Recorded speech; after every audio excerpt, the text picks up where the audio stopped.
Crossing Brooklyn Ferry.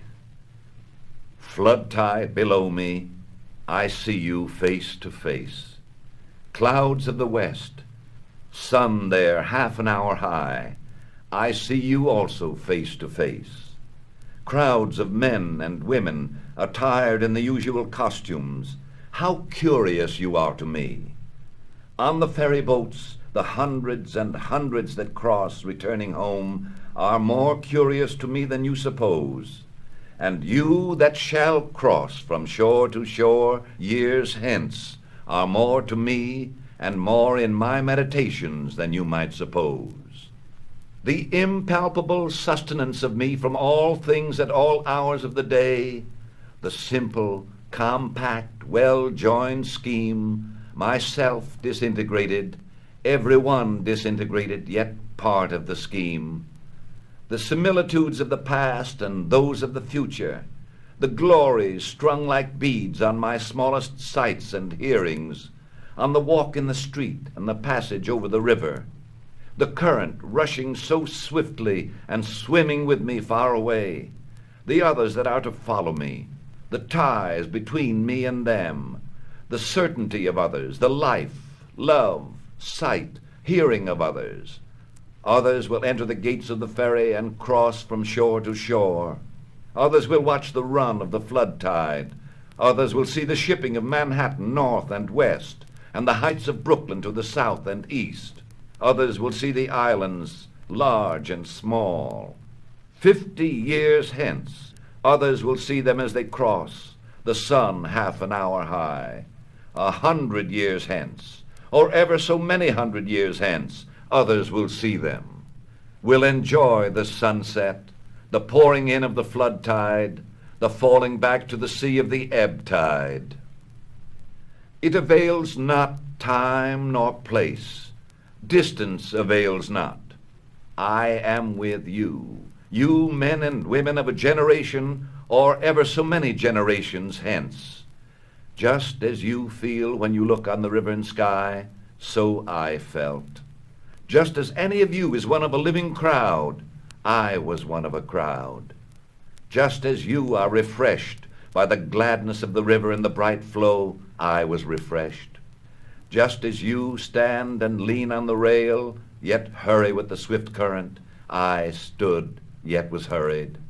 Just as you look on the numberless masts of ships and the thick-stemmed pipes of steamboats, I looked. I, too, many and many a time crossed the river of old, watched the 12th-month seagulls, saw them high in the air, floating with motionless wings, oscillating their bodies, saw how the glistening yellow lit up parts of their bodies and left the rest in strong shadow, saw the slow-wheeling circles and the gradual edging toward the south, saw the reflection of the summer sky in the water, had my eyes dazzled by the shimmering track of beams, looked at the fine centrifugal spokes of light round the shape of my head in the sunlit water, looked on the haze on the hills southward and southwestward, looked on the vapor as it flew in fleeces tinged with violet, looked toward the lower bay to notice the vessels arriving, saw their approach, saw aboard those that were near me, saw the white sails of schooners and sloops, saw the ships at anchor, the sailors at work in the rigging or out astride the spars,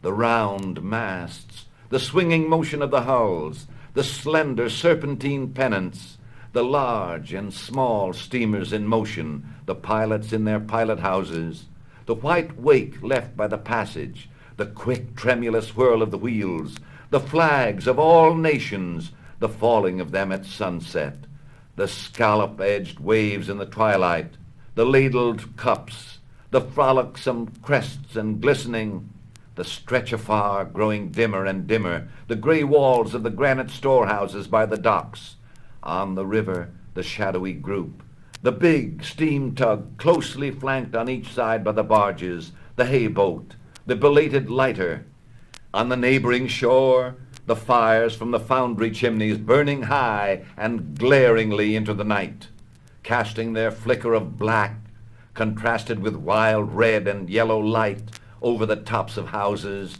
and down into the clefts of streets. These and all else were to me the same as they are to you. I loved well those cities, loved well the stately and rapid river. The men and women I saw were all near to me, others the same, others who look back on me because I looked forward to them. The time will come, though I stop here today and tonight.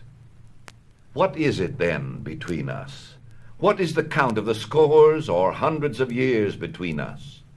Whatever it is, it avails not. Distance avails not, and place avails not. I too lived. Brooklyn of ample hills was mine. I too walked the streets of Manhattan Island and bathed in the waters around it. I too felt the curious, abrupt questioning stir within me. In the day, among crowds of people, sometimes they came upon me. In my walks home late at night, or as I lay in my bed, they came upon me. I too had been struck from the float, forever held in solution. I too had received identity by my body. That I was, I knew was of my body, and what I should be, I knew I should be of my body. It is not upon you alone the dark patches fall. The dark threw its patches down upon me also. The best I had done seemed to me blank and suspicious. My great thoughts, as I suppose them, were they not in reality meager? Nor is it you alone who know what it is to be evil. I am he who knew what it was to be evil. I too knitted the old knot of contrariety, blabbed, blushed, resented, lied, stole, grudged, had guile, anger, lust, hot wishes I dared not speak, was wayward, vain, greedy, shallow, sly, cowardly, malignant, the wolf, the snake, the hog, not wanting in me, the cheating look, the frivolous word, the adulterous wish, not wanting, refusals, hates, postponements, meanness, laziness, none of these wanting, was one with the rest, the days and haps of the rest, was called by my nighest name by clear, loud voices of young men as they saw me approaching or passing, felt their arms on my neck as I stood, or the negligent leaning of their flesh against me as I sat, saw many I loved in the street or ferry boat or public assembly,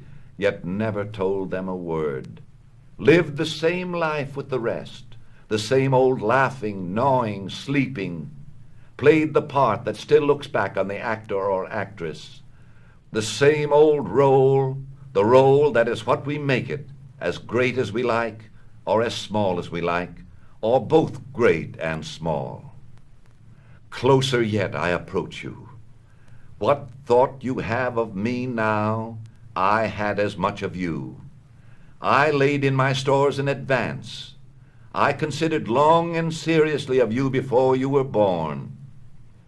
Who was to know what should come home to me? Who knows but I am enjoying this? Who knows for all the distance, but I am as good as looking at you now for all you cannot see me. Ah, what can ever be more stately and admirable to me than mast-hemmed Manhattan, river and sunset and scallop-edged waves of flood tide, the seagulls oscillating their bodies, the hay-boat in the twilight and the belated lighter? What gods can exceed these that clasp me by the hand, and with voices I love call me promptly and loudly by my nighest name as I approach? What is more subtle than this, which ties me to the woman or man that looks in my face, which fuses me into you now, and pours my meaning into you? We understand then, do we not?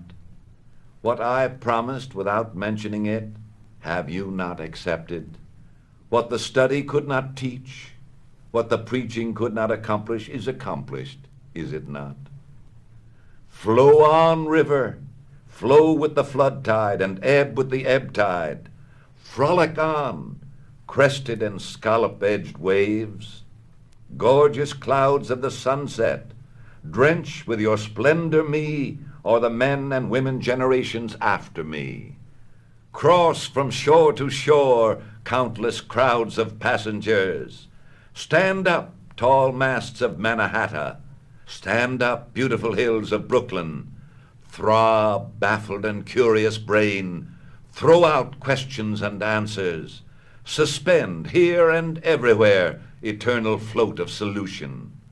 Gaze, loving and thirsting eyes, in the house or street or public assembly. Sound out, voices of young men. Loudly and musically, call me by my nighest name. Live old life. Play the part that looks back on the actor or actress. Play the old role, the role that is great or small according as one makes it. Consider, you who peruse me, whether I may not in unknown ways be looking upon you. Be firm, rail over the river to support those who lean idly, yet haste with the hasting current. Fly on, seabirds, fly sideways or wheel in large circles high in the air. Receive the summer sky, you water, and faithfully hold it till all downcast eyes have time to take it from you. Diverge, fine spokes of light, from the shape of my head or anyone's head in the sunlit water. Come on, ships from the lower bay, pass up or down, white-sailed schooners, sloops, lighters. Flaunt away, flags of all nations, be duly lowered at sunset. Burn high your fires, foundry chimneys, cast black shadows at nightfall, cast red and yellow light over the tops of the houses. Appearances, now or henceforth, indicate what you are. You, necessary film, continue to envelop the soul. About my body for me and your body for you be hung our divinest aromas. Thrive, cities, bring your freight, bring your shows, ample and sufficient rivers. Expand, being than which none else is perhaps more spiritual. Keep your places, objects than which none else is more lasting. You have waited, you always wait, you dumb, beautiful ministers. We receive you with free sense at last, and are insatiate henceforward. Not you any more shall be able to foil us, or withhold yourselves from us. We use you and do not cast you aside. We plant you permanently within us. We fathom you not, we love you. There is perfection in you also. You furnish your parts toward eternity. Great or small, you furnish your parts toward the soul.